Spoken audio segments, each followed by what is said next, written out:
നമുക്ക് ചുറ്റും എന്തെല്ലാം തരത്തിലുള്ള ശബ്ദങ്ങളാണ് നാം കേൾക്കുന്നത്? പക്ഷികളുടെ ശബ്ദം, വാഹനങ്ങളുടെ ശബ്ദം, മനുഷ്യരുടെ ശബ്ദം. ഈ ശബ്ദമെല്ലാം നാം എങ്ങനെയാണ് കേൾക്കുന്നത്?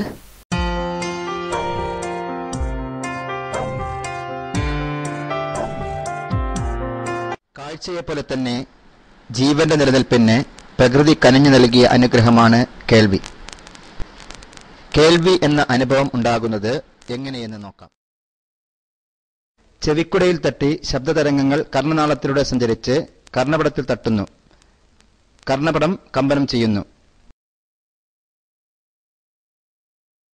കർണപടത്തിലുണ്ടാവുന്ന കമ്പനം ഇതിനോട് ചേർന്ന് നിൽക്കുന്ന മധ്യകർണത്തിലെ ചുറ്റികയുടെ ആകൃതിയുള്ള അസ്ഥിയായ മാലിയസിൽ കമ്പനം ഉണ്ടാക്കുന്നു.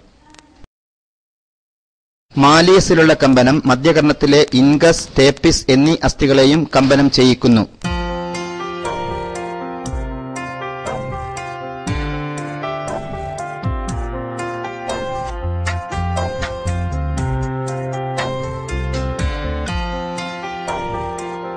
നമ്മുടെ ശരീരത്തിലെ ഏറ്റവും ചെറിയ അസ്ഥിയായ സ്റ്റേപ്പിസിലുണ്ടാകുന്ന കമ്പനം അതിനോട് ചേർന്ന് നിൽക്കുന്ന ഓവൽ വിൻഡോയെ കമ്പനം ചെയ്യിക്കുന്നു.